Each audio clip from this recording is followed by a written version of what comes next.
The following review is intended for entertainment purposes and targeted for adult fans of the series. Hello there, heroes! I'm the Orange Ranger, and welcome to another Kamen Rider Dragon Knight episode review. Gods, I can't tell you how good it...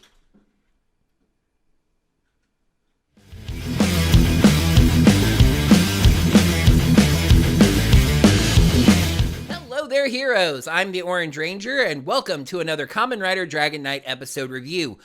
Gods, I can't tell you how good it feels to not be apologizing before a gap between these videos and instead getting them out on the regular. Last time we spun the wheels a little, well, more than the show usually does on its motorcycles, I mean, as the good guys fought the bad riders and Kit tried to escape from the no-men. To get things going a little more excitedly, why don't we try flipping the script as we take a look at the 28th episode of Dragon Knight, A Dragon Caged. Please make sure you're subscribed to the channel. Yeah, and make sure you got your notifications set up by hitting that little bell icon. Right you. What he said was, you can consider checking us out on Patreon or Ko-fi at Orange Ranger Videos. Right you. After a weirdly Frasier-like shot of the city at sunrise, complete with the soft jazz music playing, we see that the geeks have been hacking at the site all night long. Snotnose, and no, they don't give these characters names, and honestly, I don't care even if they do, looks over to see the girls sleeping on the couch in honestly a really cute moment, and promptly ruins it. Staring at them and then declaring, "I've never been this close to real girls before." Trent gets them to focus on the task at hand, and just as the window is about to close, why does a super secure, secretive government website have a window of access? They get into the site. They then turn to page 14 of the Geek Stereotype Handbook, missing a high five as the girls wake up. Maya runs over and Trent tells her that they've just set off every network alarm in the state of California, but they've done it. They know where Kit is. Maya gives Trent a kiss on the cheek as a thank you, and the geeks expectedly look over to Lacey, who tells them to not even think about it. The annoying geeks got owned, but they got owned by the annoying Lacey. I'm really not sure whose side to be on here. After the titles, Kit is taken to an interrogation room. Michelle then enters and tells Kit immediately that there's not a single reflective surface in the room. That's a smart precaution. It's also a bald-faced lie. We can see lights reflecting off the sunglasses of the agents. Now, I don't think that Kit could escape through their sunglasses, but still. Kit defiantly stands up, but Michelle asks him to sit down, and the agents make it pretty clear that that is not actually a request. She says that she knows who and what he is. So he says if she knows, then he doesn't really need to talk, does he? She asks him about Xaviax and Ventara. Ventara, he says. You know, I think my dad drove one of those. Big fins, racing stripe down the side. Pretty bad with the MPG, though. Michelle rolls her eyes a little and asks for some audio to be played. It's from the bookstore when Kit told Maya that Michelle straight up asked about Xaviax and Ventara. Kit realizes that the jig is up, so he just asks Michelle what she wants. She asks once again, Xaviax and Ventara. Kit explains what Ventara is and who Xaviax is. Michelle immediately asks him if he's working for Xaviax. Hey, madam, we already know everything. I'm pretty sure you're aware that Kit is not working for Xaviax. And even if he was, would he admit to that while he was in captivity? That's a stupid question. He says no, he was fighting against Xaviax until they took him. She asks him if he can prove that, and he says, well, no.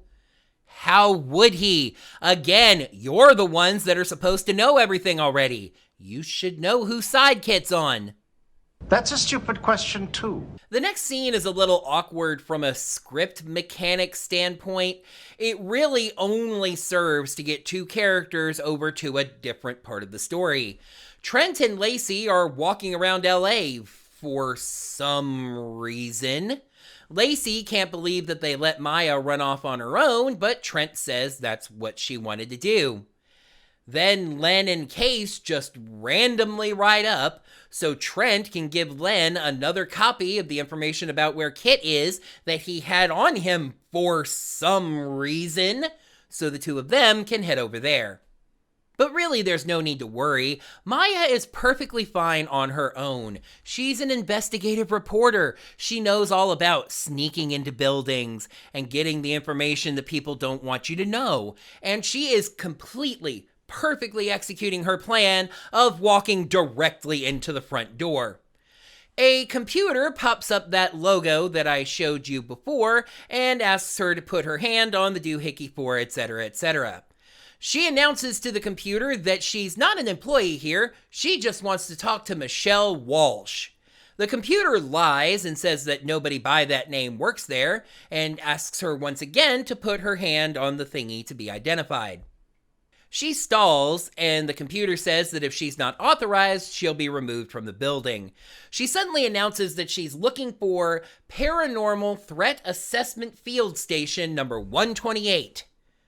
And for some reason, that gets the computer to calm down, telling her to take a seat and someone will be out to get her shortly. William's back! At Xaviax's palace, he and Strike are flipping through footage from the cameras, except they're actually not cameras. It's established here that Xaviax is able to observe Earth through any reflective surface. Strike says that the whole one-on-one thing really isn't working out. They need to pick a rider to gang up on. Xaviax agrees, saying that he's looking for Kit for just that reason. Beating him up 2-on-1 and venting him makes the good riders weaker and would deal a big hit to Wing Knight's morale. However, Kit doesn't seem to be near any reflective surface. Michelle takes out the dragon deck and places it directly in front of her, asking Kit how it works. He cleverly offers to demonstrate, but she doesn't fall for it. He starts to explain, but boy, he's been in that cell for ages with absolutely nothing to drink. My dude is parched. Can a man get some water? Michelle tells him not to try anything funny, but sends the agents to go get him some water in a paper cup. Len and Case approach the No Men building. Len asks Case if she's ready. She says she is. And the two of them use the glossy wall as a portal. Okay, number 1. The portal ability does not allow you to just walk through walls. Using a portal is supposed to take you to Ventara, which leads me to number 2. If these portals are not interconnected, as I've been ranting about lately, then what good does this do you? Back to Kit. Clever Kit. He gets the water, Michelle making sure to check the cup. Maybe there's some kind of like McDonald's sticker on it that would be glossy and, he could jump through that or something before giving it to him. He takes a little sippy and then keeps explaining, but gets overexcited and, oh no, spilled the water on the floor. Clumsy me. Let me get down there and clean that up. He gets under the table, flips it, catches his deck from underneath the table without even seeing it, and uses the water's reflective surface to teleport to Ventara. Clever boy. He taunts Michelle from Ventara, but he's clearly standing outside in a park or something, so again with the connected portal thing. Maya is still sitting there waiting in the lobby. I think the idea was to just let her wait there until she decided to leave. When the two agents that were with Michelle head out of an elevator and run through the lobby, presumably going after Kit, although I thought Kit teleported to Ventara? Maya sees her chance, and the elevator very politely stays open for like 30 seconds so she can run all the way across the lobby diagonally to get into the elevator before it closes. Len and Case are inside the building somehow, and they're also transformed now when alarms start to go off. Kit goes through a window, and listen, I have absolutely no idea where he is now. Again, like I said, he taunted Michelle through the puddle, so I'm guessing that means he was in Ventara. So he's gone through a window, and I guess now he's back on Earth? He celebrates escaping from the jail when he runs headlong into a mirror monster, and I love that after this celebration, he sees the thing and doesn't say a word, just transforming. Siren and Wing Knight are in the White Room now when they're confronted by 3 agents. And Michelle, who says, you know what? Fine. Screw Kit. Take these 2 instead. Of course, she just ordered her 3 human agents to fight 2 Kamen Riders, and she slowly backs away. You know, for what it's worth, the agents really didn't do that bad of a job. Don't get me wrong, they got their clocks cleaned, and the riders were clearly holding back, trying not to permanently injure or kill them, but they weren't terrible fighters. What I really loved about this scene is that Michelle was hiding behind a corner the whole time, and then when the riders leave after defeating the agents, she angrily tells them to get up and not lose them. I didn't see you out there throwing any punches, Miss Walsh. Kit is fighting the mirror monster in some place in Japan where there's water like flowing down over bricks. It's actually a really pretty location. The reflective water finally gives Zabiax a chance to spot Dragon Knight, and all alone too, prompting the 2 of them to head out. This credit goes entirely to Ryuki, I realize, but Kit activates his final vent, and Drag Redder splashes the water a couple of times as it goes by. Just a really nice little touch.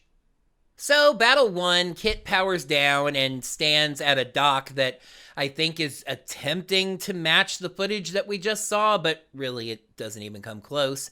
And hey, Zabiax and JTC are seated nearby. And I don't know if anybody coached up Mr. Wrath between episodes, but wow, the actor did a night and day better job of matching Zabiax's tone and mannerisms. Maybe it's because by this point, William O'Leary was actually back on set, coached him up himself. Zabiax explains to Kit how he was sparing him until he made his decision, even telling Strike to vent Axe because he wouldn't leave Kit alone. I never should have vented a great fighter like Axe for a wimp like yourself, Strike spits at him. But now, the gloves are off. Zabiax is going to let Strike go after Kit full force. Everybody transforms because when Zabiax said he was going to let Strike go after Kit, I guess he still wanted to be involved in it as well. But we can't watch how that fight begins because we have to go check on how Maya, Siren, and Wing Knight are doing. They all get together, still in the White Room for some reason. They realize that Kit has escaped and that they now need to do the same. They run off from the agents, and we get this weird 1-second slow motion shot of Maya's face, before we see that the No Men have been working on technology for just such a situation. One of the agents has a black goo gun.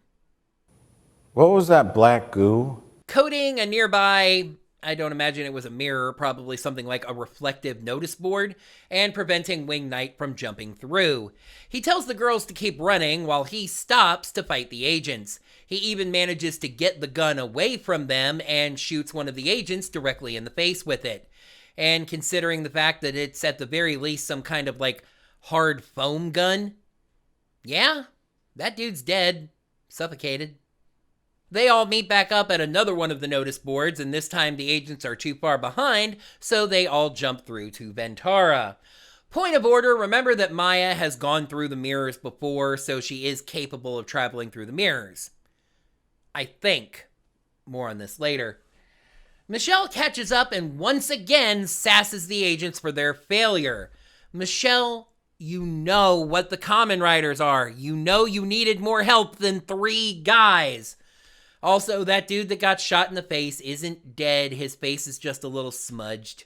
Maybe the goo dissolves after a few seconds, though I don't see what good that would do. Maybe they have some kind of anti-goo spray in case they... Anyway, she ominously says that they have to find the riders, which carries absolutely zero weight, considering I really doubt that there's anything you can do once you find them. The 3 good guys arrive somewhere. I don't even really know at this point. And see Kit getting the absolute human decency beaten out of him. They send Maya back through the reflective door with the anti-portal gun, and making a point of showing Wing Knight's hand on her shoulder until she's crossed through. Once again, Maya's been through the portals before. I thought that she could use the portals on her own. She can hear the shimmers. She's been to Ventura. Dragon Knight is usually good about these kind of details. Ow. DK seems injured, running as Wrath and Strike follow. Strike finally gets him pinned up against a tree, dead to rights. He activates his final vent, saying Wing Knight's gonna cry like a baby with him vented, but speak of the bat and he shall appear, as Wing Knight slashes Strike away. Wrath goes to move in, but Siren joins the fight and the 2 of them protect Kit. Funny enough, this time we switched the battles up, with Siren taking on Wrath in a bird-on-bird battle, while it's Bat versus Snake in the other fight. DK seems legitimately injured, staying away from the battle. Wing Knight goes to check on him, and he says he can't stand up. He can't put weight on his leg. Siren actually gets the upper hand on Wrath, but Wing Knight calls her back to help Kit, and they go running. For once, they're headed towards the exact same location that they came from through the portal, some kind of office building. They get through to the other side where Maya is waiting, and she uses the anti-portal gun on the doors, stopping Wrath and Strike. And the 2 of them can't go through the reflective windows on either side of the doors for entirely self-evident reasons. We've gathered back at the bookstore, everybody's eating pizza, and Case is healing Kit's knee, hovering her hands over it, white energy, etc., etc. They know they can't stay the night there and plan to leave as soon as Kit is healed. Of course, they just established that it's nighttime now, so, the reason that the No Men aren't at the bookstore, they know where the bookstore is! Anyway, Maya thinks the Case must be using Ventaran technology, even though she's just hovering her hands over Kit's knee, musing on how much more advanced Ventara must be than Earth.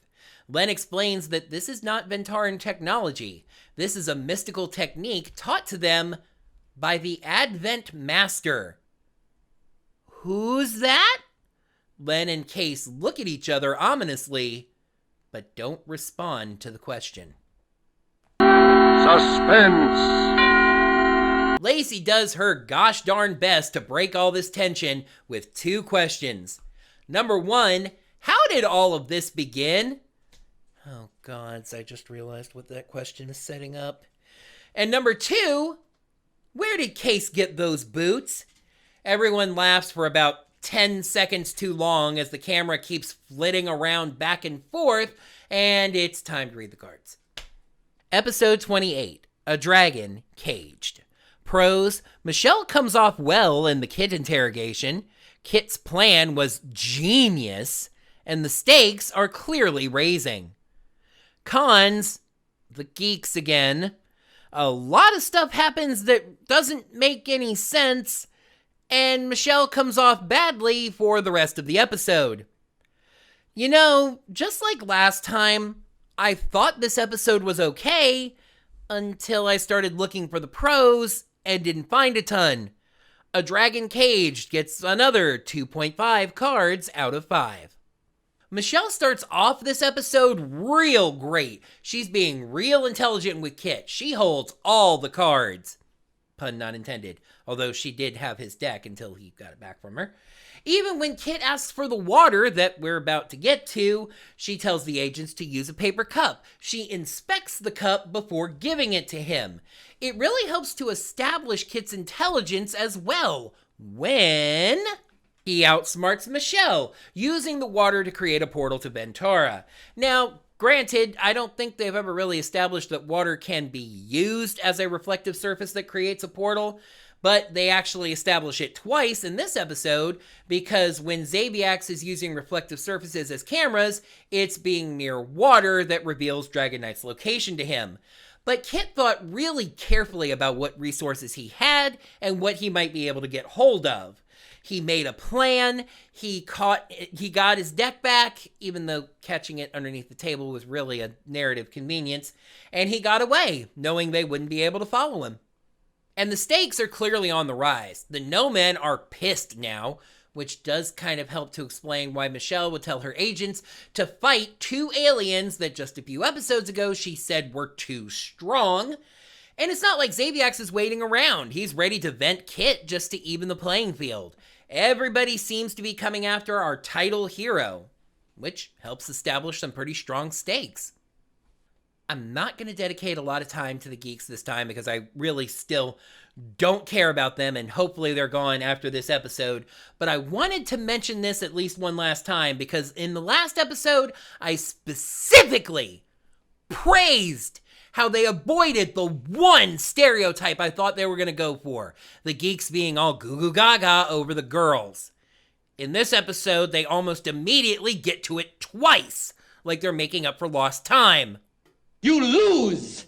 Good day, sir! Why does a super secure, mega secret government website have a window for outside access before alerting someone? If the No-Men have observed Kit and know what he's about, then why do they ask if Kit is working for Zabiax, especially after testing him with a mirror monster? Where were Trent and Lacey going when Len and Case found them?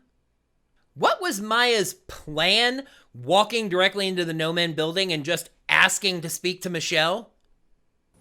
What was that black goo? How did Len and Case use a reflective wall to just walk through that wall instead of going into Ventura?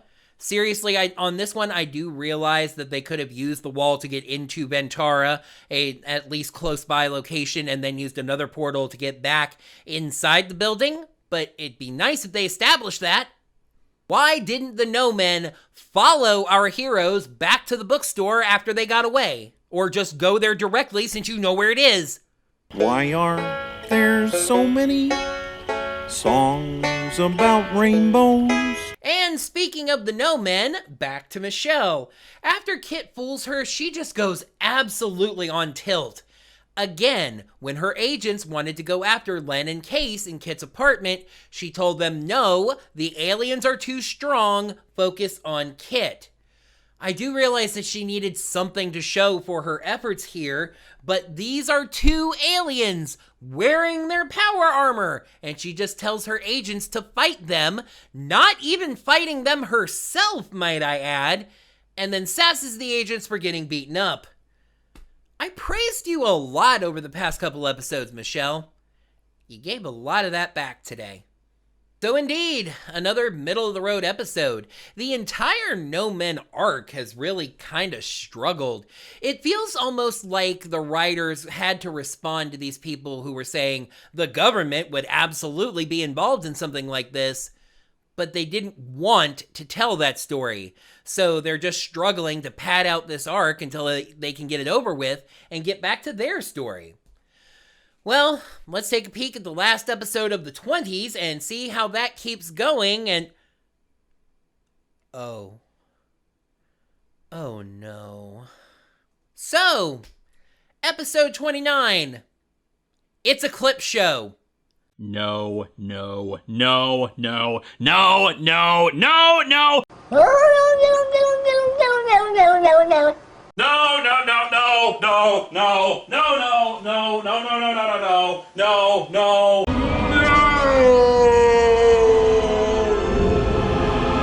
Another one. I realize there's been more developments in this fairly complicated story, But 2 clip shows in 29 episodes? I will try to do as short a video as I possibly can reviewing that next time. But for now, let's take a peek at the 29th episode of Kamen Rider Dragon Knight, Calm Before the Storm. The group rests up after their big fight and vows to band together to protect Ventara and Earth. Well, for now, that's going to do it for another Kamen Rider Dragon Knight episode review. Thank you, heroes, so much as always for watching. Now that the video's done, you can let me know what you thought of this episode and my review of it down in the comments below. While you're down there, make sure you smack that thumbs up button to let me know that you enjoyed this video.